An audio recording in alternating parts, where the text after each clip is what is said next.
हरिओम नारायण हरि। आप सब लोगों का मेरे YouTube चैनल मैत्री टैरो रीडिंग में सकारात्मक रूप से हार्दिक स्वागत है। आप सब लोग स्वस्थ रहें, व्यस्त रहें और मस्त रहें, ऐसी कामना के साथ मैं आज का वीडियो शुरू करती हूँ। आज माँ की कृपा देखते हैं किस तरह की आती है, क्योंकि मैं तो माँ सरस्वती की कृपा से ही सब बोलती हूँ और बाकी जो कार्ड्स में आता है वो माँ की कृपा से ही बोलते हैं। तो चलिए कार्ड्स लेते हैं, क्या आते हैं कार्ड्स।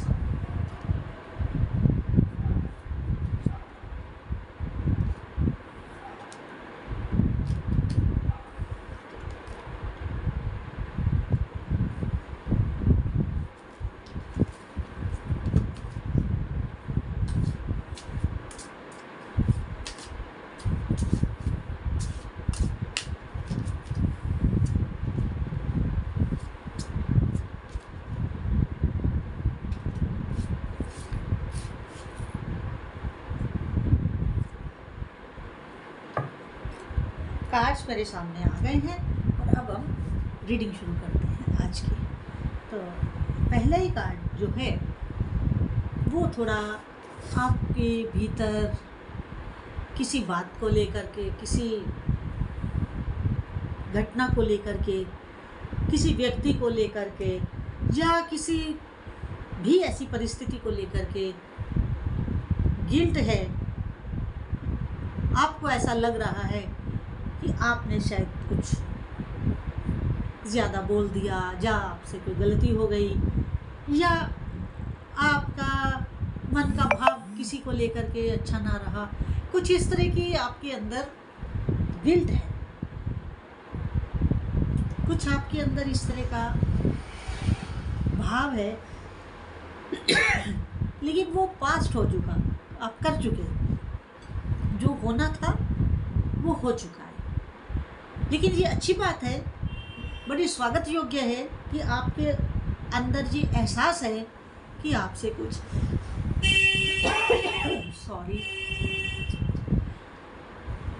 आपके अंदर ये एहसास है, आपके अंदर ये फीलिंग है गिल्ट की। ये एक अच्छे ह्यूमन बीइंग की निशानी है,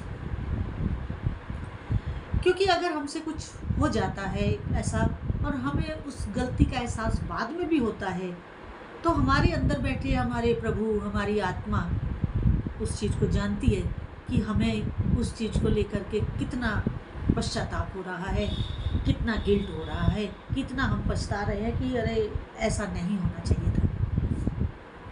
कुछ लोगों में तो ये भाव ही नहीं आता है, वो गलतियों पे गलती करते चले जाते हैं जीवन में। और अगर उन्हें कोई समझाने का प्रयास करता है तो वो अपने को ही डिफेंड करते हैं, अपने को ही सही साबित करते हैं। तर्क तो उनके पास होता नहीं है, वो कुतर्कों से अपने आप को साबित करते हैं। जब वो कुतर्कों से अपने आप को साबित करते हैं तो सामने वाला तो समझदार है, वो समझ जाता है कि ये पत्थर है, पत्थर के ऊपर ज़्यादा मारेंगे तो बाद में हमारा ही सर फूटेगा, छोड़ देते हैं उसको उसके हाल पे कि जब समय आएगा, कर्मों का भुगतान होगा, तब वो व्यक्ति खुद ठोकर खाएगा, संभलेगा। और तब वो संभलेगा तो वो जो एक बड़ी पुरानी कहावत है ना, अब पछताए हो तो क्या जब चिड़िया चुग गई खेत, कोई फायदा नहीं होता फिर उस समय के पश्चाताप का, क्योंकि सब कुछ तो रुइंड हो चुका होता है, सब तबाह हो चुका होता है, तब पछताए भी तो क्या। तो आप एक बड़े इंटेलिजेंट पर्सनैलिटी हैं, आप एक वाइज पर्सन हैं, मेल फीमेल कोई भी हो सकता है, जिनको समय रहते अपनी गलतियों का पश्चाताप हो रहा है, अपनी गलतियों का एहसास हो गया है। अब आप अपने आप को बहुत अच्छे ढंग से संभाल ले जाइए। अब आप क्या कर रहे हैं, जब आपको अपनी गलती का एहसास हो गया है तो अगला कार्ड ये बता रहा है कि आप अब बैलेंस बनाने का प्रयास कर रहे हैं, बैलेंस्ड होने की बात कर रहे हैं। अपने अंदर, अपने भीतर, आपके भीतर चल रही है ये कन्वर्सेशन। बाहर आप किसी से कुछ नहीं कह रहे, बाहर आप किसी से कोई अपनी फीलिंग शेयर नहीं कर रहे हैं। आपके भीतर ही गिल्ट चल रहा है, आपके भीतर ही बैलेंसिंग चल रही है। आप अपने आप को बैलेंस्ड कर रहे हैं कि अब मुझे जो भी करना है, चाहे वो फैमिली लाइफ का हो, चाहे आपके प्रोफेशन का हो, क्योंकि दोनों चीज़ें आ रही हैं। आपकी फैमिली लाइफ भी इसमें कवर हो रही है, आपका प्रोफेशन भी इसमें कवर हो रहा है। आपकी सर्विस ही प्रोफेशन है, वो भी एस्टेब्लिशमेंट हो, सर्विस हो, कुछ भी हो, है तो वो प्रोफेशन है। तो अब आप बैलेंस बनाने का प्रयास कर रहे हैं कि अब मैं संतुलित होकर के करूँगा। जो आपका संतुलन बिगड़ गया था, अब आप उस संतुलन को बनाने की तरफ बढ़ रहे हैं और आप संतुलन बना लेंगे।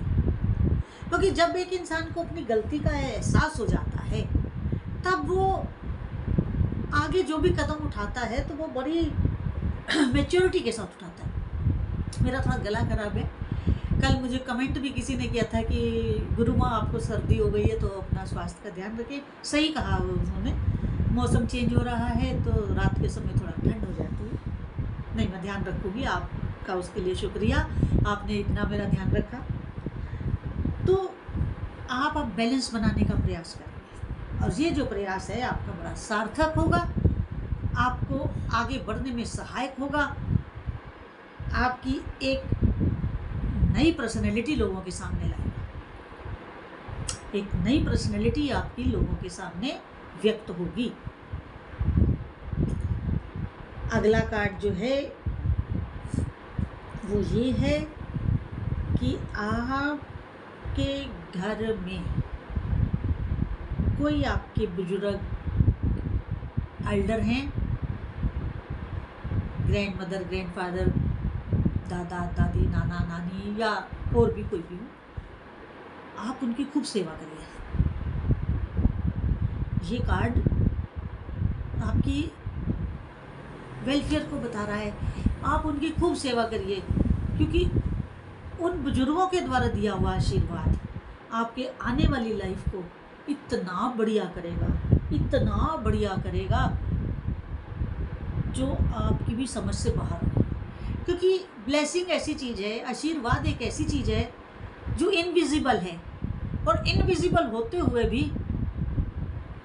बहुत पावरफुल है, बहुत पावरफुल है। इतनी पावरफुल है ब्लेसिंग्स की मैं बता नहीं सकती। अब देखिए, जैसे परमात्मा दिखाई नहीं देते, आत्मा हमारे अंदर है, वो दिखाई नहीं देती, और अगर वो निकल जाती है, आत्मा किन चीज़ों से बनी है हमारे शरीर में? आत्मा मन, बुद्धि, चित्त, अहंकार, इन 4 चीज़ों से बनी है। मन से, बुद्धि से, चित्त से और अहंकार से, ये चारों चीज़ें अलग अलग हैं हमारे शरीर में। क्योंकि जब हम अध्यात्म के रास्ते में जाते हैं तो हमें ये सारे ग्रंथों का अध्ययन करवाया जाता है।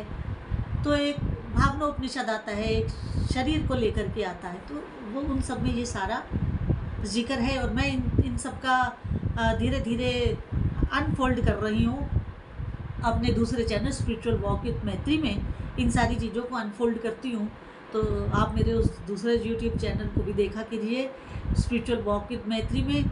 उसमें हम अध्यात्म की चर्चा करते हैं और वो भी आपकी डे टू डे लाइफ में क्या आपके लिए यूज़फुल हो सकता है, जिन चीज़ों को लेकर के आप भ्रमित हैं या भ्रम की स्थिति है, उसको भी हम दूर करने का प्रयास करते हैं और आपको ईश्वरीय मार्ग पर ले जाने की इच्छा रखते हैं, ताकि सब लोगों का कल्याण हो, सबका अपना अच्छा विजडम बने, अच्छा जीवन हो और इस जीवन के बाद भी गति अच्छी हो। वो चैनल मेरा इसी के लिए है। तो मेरी आपसे रिक्वेस्ट है कि आप मेरे उस यूट्यूब चैनल को अधिक से अधिक सब्सक्राइब करिए, लाइक करिए, शेयर करिए और आइकन बेल बटन जरूर दबाइए, ताकि नोटिफिकेशन आपको तुरंत मिले अपलोड होते ही, और औरों को भी शेयर करिए ताकि बहुत लोगों का कल्याण होगा उससे। तो जैसे आत्मा नहीं दिखाई देती है लेकिन हमारे शरीर को थामे हुए है, जैसे ही वो निकलती है हम धराशायी हो जाते हैं। लोग हमें मिट्टी कहते हैं, फिर कह रहे उनकी मिट्टी ले जानी। यही है हमारी औकात। हमारे अंदर हमारे नहीं, उस परमात्मा की पावर है। तो आप वो ब्लेसिंग्स जो आप जो सर्विस करेंगे, उनकी जो सेवा करेंगे, उनकी आत्मा अंतर आत्मा आपको ब्लेसिंग्स देगी। तो बताइए, हम जैसे आपके फ्रेंड हो, कोई जिगरी दोस्त हो आपके, तो वो आपका बुरा चाहेंगे, वो आपका भला चाहेंगे। जब वो अपना हाथ बढ़ाएंगे और आप अपना हाथ बढ़ाएंगे तो बात कैसे बनेगी, कितनी खुशी के साथ बनेगी ना। उसी तरह जब एक आत्मा दूसरी आत्मा को ब्लेसिंग देती है तो समझिए कि बात कहाँ से कहाँ पहुँच जाती है। वही बात, आप उनकी निष्काम सेवा कीजिए, और निष्काम सेवा करते हुए जो आपको रिजल्ट्स मिलेंगे आगे जा कर के, इनविजिबल ब्लेसिंग्स के, उसको आप इमेजिन भी नहीं कर सकते, कल्पना भी नहीं कर सकते, आज की डेट में सोच भी नहीं सकते। और क्योंकि आप एक बड़ी अच्छी सोल हैं अपने आप में, और जो आपके पहले के लोग, आपके पूर्व जन्मों में जो आपके साथ कभी रहे होंगे, आपके सोलमेट जिसे कहते हैं आप, वो लोग अभी इस दुनिया में तो नहीं हैं, आप ही आए हैं जन्म लेकर के। लेकिन वो लोग अपने जिस स्थान पर भी होंगे वो आपका हमेशा साथ दे रहे हैं, और अपनी आँख को आशीर्वाद के रूप में आपको ब्लेस्ड करते हैं। बहुत बड़ी बात है। बात जो मैं कह रही हूँ उसको समझने की कोशिश करिए। उनका अभी जन्म नहीं हुआ है, आप किसी जन्म में उनके साथ रहे हैं, आपका जन्म हो गया है, उनका होना बाकी है। लेकिन वो आज भी अशरीरी होते हुए भी, क्योंकि उनके पास शरीर नहीं है, अशरीरी भी वो आपको ब्लेस करते हैं, ब्लेस करते हैं। आपको भले ही वो लोग याद ना हो, लेकिन उन्हें आप याद है तो आप ज्ञात अज्ञात लोगों को भी प्रणाम किया कीजिए, क्योंकि वो आपके सोलमेट है। अगला कार्ड ये कह रहा है, गिल्ट के नीचे अगला, नीचे ये गिल्ट का पहला कार्ड है, दूसरा आया है इसके नीचे ही पेशेंस का कार्ड आया है कि अपने धैर्य को मत खोइए।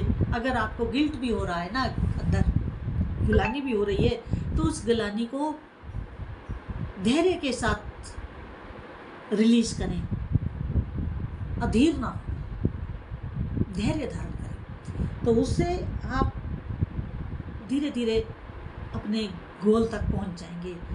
जो आपको गिल्ट हो रहा है और उस गिल्ट को, गिलानी को दूर करने का जो भी आप प्रोसेस अपना रहे हैं, उसमें कोई जल्दबाजी ना करें, उसको धीरे धीरे आगे बढ़ाएं, और परमात्मा का धन्यवाद करें कि आपको इतनी अच्छी परिस्थिति मिली है, इतने अच्छे फैमिली के लोग मिले हैं, इतनी अच्छी जहाँ आपका प्रोफेशन है वहाँ के सराउंडिंग्स हैं आपके लिए, जीवन में धन की भी कोई कमी नहीं है। तो आप जो है ना, प्रभु को धन्यवाद करें, गुरु को धन्यवाद करें, अपने पेरेंट्स को धन्यवाद करें, हमेशा करें, क्योंकि उन्होंने आपके पास अच्छी बुद्धि, अच्छा धन, अच्छा घर, अच्छा परिवार सब आपको प्रदान किया है, आपको प्रोवाइड किया है। आप इस चीज़ को हमेशा अपने मन में रखते हुए, डाउन टू अर्थ रहते हुए धन्यवाद जरूर करें, ताकि कभी कोई ऐसी स्थिति ही ना क्रिएट हो जो आपको पनिश करने वाली हो। और आपके गुरु आपको एनलाइटमेंट करेंगे, एनलाइटमेंट आपका अपने गुरु के द्वारा होगा, क्योंकि जब एक इंसान इस तरह की परिस्थिति में होता है तो उसका अगला जीवन का जो स्टेज है, जीवन का जो चरण है, वो गुरु के पास ही है, और गुरु ही आगे जो है गाइड करते हैं, एनलाइटमेंट करते हैं, हमें ज्ञानवान करते हैं। हमें ज्ञान होगा तभी तो हम एनलाइटेड होंगे। तो अगला अपने गुरु के पास ज़्यादा से ज़्यादा उनके पास जाना शुरू करें। तो आज की ये रीडिंग जितनी आपके साथ रेजोनेट करे उतनी लीजिएगा, जो ना हो उसे छोड़ दीजिएगा। और अगर मेरा वीडियो अच्छा लगा हो तो मेरे यूट्यूब चैनल मैत्री टैरोट रीडिंग को अधिक से अधिक सब्सक्राइब करिए, लाइक करिए, शेयर करिए। हरि ओम नारायण।